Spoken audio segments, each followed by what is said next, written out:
नमस्कार, आप सभी का मैं बहुत बहुत स्वागत करता हूं teaching exam by SSG Gurukul में या टीचिंग बाय एसएसजी गुरुकुल में। तो आप लोगों की बहुत सारी क्वेरीज आ रही थी, सर अदर स्टेट वाले क्या अप्लाई कर सकते हैं? मैं उत्तर प्रदेश का हूं, मैं बिहार का हूं, मैं बिहार की हूं, है ना सर। सीटेट इसमें अवेलेबल है कि नहीं, यानी सीटेट इसमें वैलिड है या नहीं है?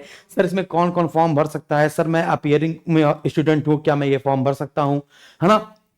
बहुत सारे जो क्वेश्चन थे, जैसे कि मैंने आपको नोटिफिकेशन आया, सबसे पहले मैंने आपको नोटिफिकेशन बताया और नोटिफिकेशन बताने के बाद हमने आपसे कहा था जो जो क्वेरी हो आप उसको कमेंट बॉक्स में कमेंट करिएगा, मैं उसको वन बाय वन करके सॉल्व करूंगा और फ्री कोर्स लॉन्च करूंगा जो कि कल परसों से आपका स्टार्ट हो जाएगा। अगले 24 से 48 घंटे के भीतर आपको किसी का भी कोर्स खरीदने की जरूरत नहीं पड़ेगी, है ना। पूरे प्रीवियस ईयर के पेपर और जो मॉक टेस्ट है वो सब आपको फ्री में उपलब्ध कराया जाएगा। तो जो क्वेरी अभी तक 2-2.5 घंटे में आई है मेरे पास, उनके बेसिस पे मैं आपको बता देना चाहता हूं कि क्या क्या क्वेरी आपके पास आई है। सबसे पहली क्वेरी आई है, सबसे ज्यादा जो पूछा है लोगों ने, वो ये है कि सर मैं अदर स्टेट का हूं, क्या मैं अप्लाई कर सकता हूं? तो इसका उत्तर है जी हां, आप इंडिया में से किसी भी स्टेट से हो, आप यू टेट का चाहे फर्स्ट पेपर हो और चाहे सेकंड पेपर हो और चाहे दोनों पेपर हो, आप इसके फॉर्म को अप्लाई कर सकते हैं बिना हिचकिचाहट। बशर्ते, एक यहां पे पॉइंट लिखिएगा, बशर्ते जो प्रेफरेंस होगा वो सबसे पहले, जब टीचर भर्ती आएगी तो जो प्रेफरेंस होगा सबसे पहले उत्तराखंड के विद्यार्थियों को दिया जाएगा और फिर इसके बाद अदर स्टेट वालों को प्रेफरेंस दिया जाएगा। तो प्रेफरेंस की बात की जाए तो पहला प्रेफरेंस किसका होगा? उत्तराखंड के निवासियों का होगा।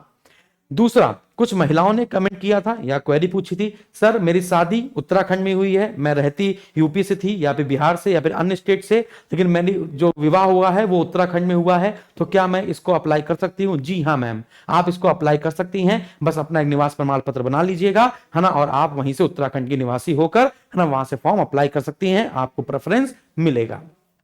अगला प्रश्न कि सर सीटेट क्या वैलिड है? क्या सीटेट जो का पास है, क्या वो यूटेट को अप्लाई कर सकते हैं? भाई जब आप सीटेट पास हैं तो आप यूटेट अप्लाई क्यों कर रहे हैं? उत्तराखंड में जब वैकेंसी आएगी तो सीटेट वाले सीधे सीधे फॉर्म भर लेंगे ना। जब सीटेट आपका पास है तो आप सीधे सीधे फॉर्म भर लेंगे उत्तराखंड का। लेकिन फिर भी अगर आप पूछ रहे हैं कि सर अवेलेबल यानी कि एलिजिबल हैं, तो जी हां आप एलिजिबल हैं। सीटेट विद्यार्थी जो पास हो गए हैं वो इस यूटेट का फॉर्म भर सकते हैं। और ये सिर्फ पात्रता परीक्षा है, ये कोई उत्तराखंड में शिक्षक भर्ती नहीं निकली है, ये पात्रता परीक्षा होती है, जैसे यूपी टेट होता है ना। तो टेट की परीक्षा है, बात समझा रही, पात्रता परीक्षा है, इसमें यह चेक किया जाता है आप शिक्षक बनने लायक हैं या नहीं। तो आप सीटेट अगर क्वालिफाई हैं तो आप चाहें तो भरे, और नहीं तो आप सीधे उत्तराखंड की जो भर्ती आएगी शिक्षक तो वो भर दीजिएगा। अगर आपको देना चाहते हैं तो देखिए आइए, कोई दिक्कत नहीं। अगला प्रश्न था, सर मैं पहली बार पेपर देने जा रहा हूं, अगर मेरा पेपर खराब हो जाएगा तो क्या सर वही प्रमाण पत्र क्या हमारे पास आजीवन रहेगा? जी नहीं। अगर उत्तराखंड जो टेट की परीक्षा है वो हर वर्ष आयोजित होती है और इसका प्रमाण पत्र आपका आजीवन वैध होता है।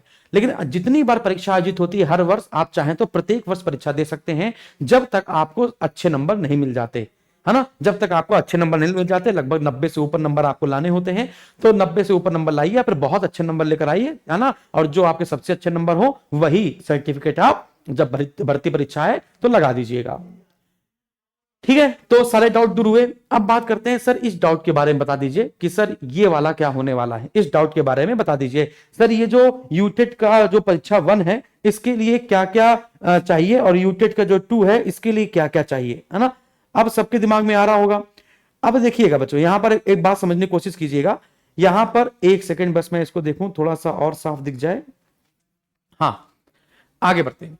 तो अब अगर यहां पर हम लोग देखने चाहें तो देखो ये थोड़ा सा साफ दिख रहा होगा मेरे हिसाब से, है ना। अब देखिएगा ये यूटेट 1 है।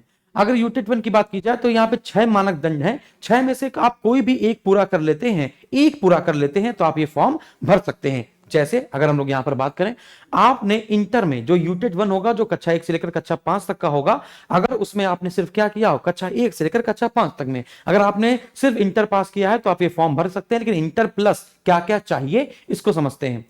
जहां पर एनसीटीई का स्टैंडर्ड मांगेगा वहां पे एनसीटीई का स्टैंडर्ड क्या होगा 2002 के अनुसार, है ना, वो उसके नीचे दिया गया है। जहां जहां पर ये रेड कलर का बिंदु बना हुआ है उसकी व्याख्या नीचे की गई है, मैं भी आपको अभी इसके बारे में भी बताऊंगा।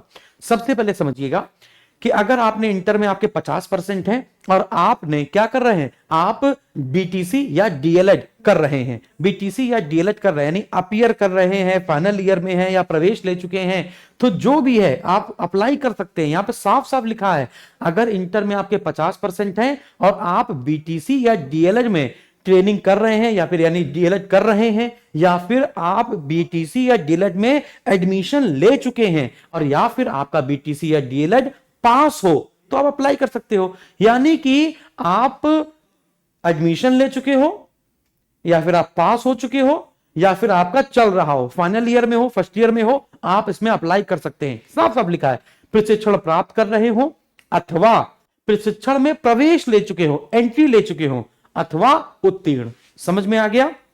आगे बढ़ते हैं। अब या फिर अगर वो पार्ट नहीं है तो न्यूनतम यानी इंटर में 45% हो और एनसीटी 2002 के अनुसार, है ना, बीटीसी या डीएलएड आपने कर रखा हो, है ना, या फिर आप प्रवेश ले चुके हो, लिखा है देखो, प्रशिक्षण प्राप्त कर रहे हो, प्रवेश ले चुके हो या उत्तीर्ण हो। ये बीटीसी या डीएलएड एनसीटी 2002 के अनुसार बता रहा हूं, इंटर में अगर 45% है और एनसीटी 2002 के अनुसार की बात की जाए तो बीटीसी या डीएलएड, है ना, आप अगर प्रवेश ले चुके हैं यानी एडमिशन ले चुके हैं या पास हो चुके हैं या फिर अपना काम कर रहे हैं, डीएलएड या फिर बीटीसी कर रहे हैं, तो आप इसमें अप्लाई कर सकते हैं।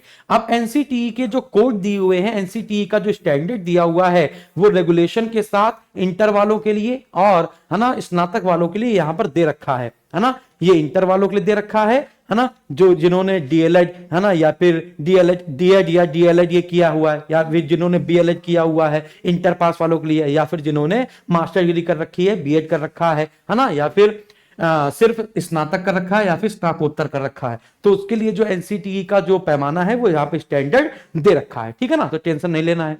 ठीक है ना, तो यूटी1 का, यूटेट का जो कोड 2 है और यूटेट का जो कोड 3 है उसका स्टैंडर्ड नीचे दे रखा है। ठीक है ना, अब बार बार उसको नहीं बताएंगे।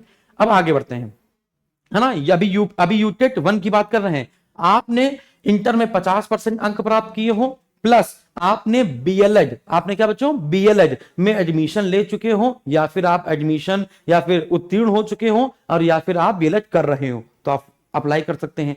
तो यहां पर एक चीज कॉमन है, आपने किसी चीज में एडमिशन ले लिया हो यानी प्रवेश प्राप्त कर चुके हो यानी एडमिशन ले लिया हो, कोर्स चल रहा हो और पास, ये सारे लोग इसमें अप्लाई कर सकते हैं। तो याद रखिएगा, इंटर में 50% प्लस आपके पास शिक्षा शास्त्र का द्विवर्षीय डिप्लोमा, ठीक है, प्राप्त कर रहे हो या फिर ले चुके हो अथवा उत्तीर्ण। उसी प्रकार से अगर आपने इंटर के छोड़ी, इंटर में नंबर आपके कम थे लेकिन आपने ग्रेजुएशन पास कर रखा है और इसके बाद प्रारंभिक शिक्षा में, है ना, आपने द्विवर्षीय डिप्लोमा अर्थात बीटीसी या डीएलएड के अंतिम वर्ष में प्रशिक्षण प्राप्त कर रहे हैं अथवा प्रशिक्षण ले चुके हैं अथवा उत्तीर्ण हैं, तो फिर आप इसमें अप्लाई कर सकते हैं। बात समझ में आ रही है? यानी कि अगर आप यूटेट, उत्तराखंड टेट में अगर आप प्राइमरी लेवल में फॉर्म भरना चाह रहे हैं तो इंटर लेवल से अगर भरना चाह रहे हैं तो इंटर लेवल से ऊपर सारे दिए गए हैं, इंटर में इतने नंबर होने चाहिए, लेकिन आपके इंटर में उतने नंबर थे ही नहीं। अब आप सोच रहे हैं सर हम तो ग्रेजुएशन में मेरे अच्छे नंबर हैं, है ना, तो आपने बस ग्रेजुएशन पास कर लिया हो प्लस आपने बीटीसी या डीएलएड में एडमिशन ले लिया हो, लेकिन किसमें, लास्ट ईयर में, अंतिम वर्ष में।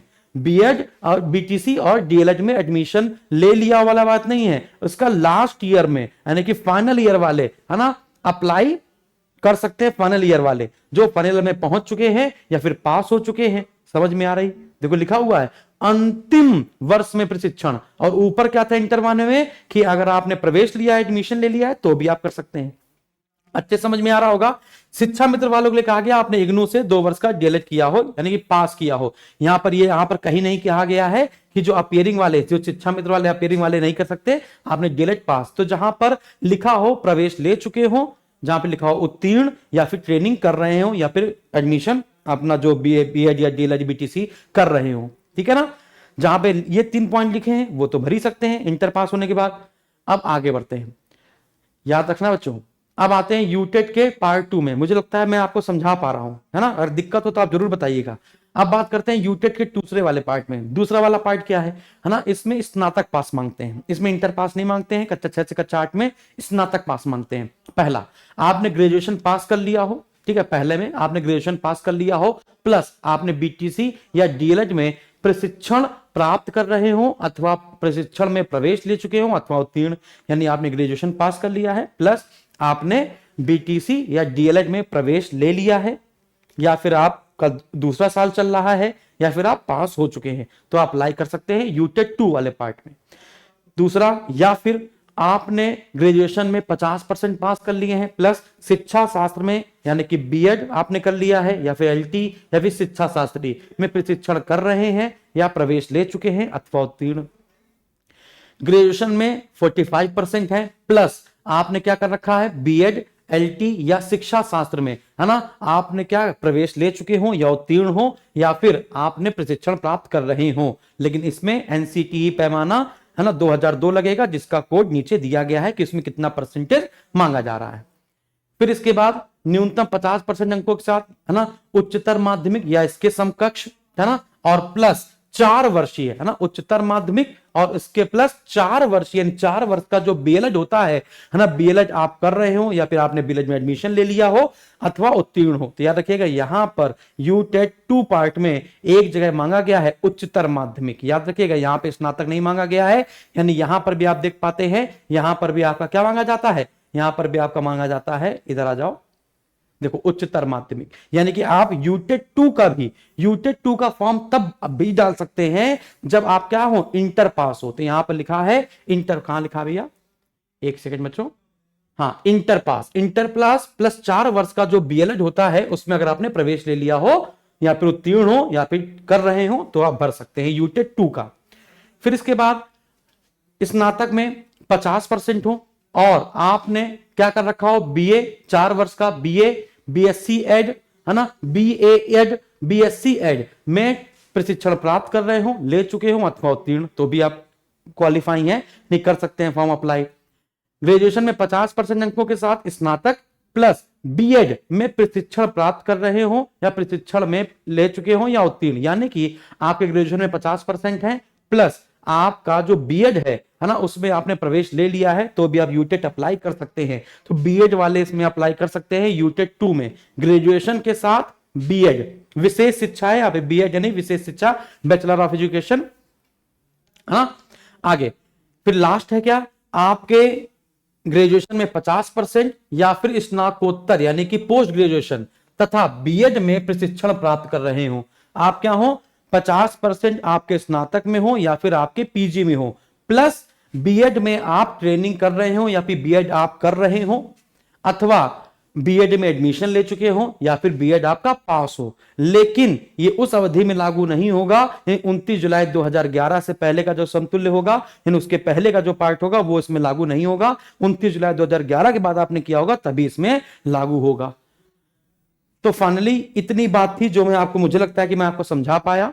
अदर स्टेट वाला, सीटेट वाला पार्ट, मैरिज वाला पार्ट, और इसके बाद मैं सर मेरा बीएड है, बीएड कंप्लीट है, बीएड मेरा अपीयरिंग है, सर मेरा बीटीसी पहला ही साल है, बीटीसी का दूसरा साल है। तो सारी बातें मैंने आपको 1 बाय 1 करके अच्छे से समझाने की कोशिश करी है ना।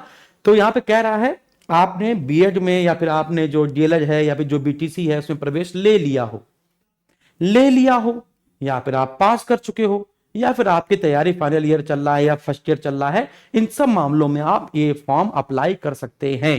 ठीक है ना, सारी दिक्कत खत्म हो गई होंगी। अगर वीडियो पसंद आया हो, समझ में आया हो तो लाइक कीजिएगा। अगर फिर भी कोई हड़बड़ाहट हुई हो तो आप कमेंट बॉक्स में कमेंट करिएगा, मैं आपकी समस्या का समाधान जरूर करूंगा। धन्यवाद।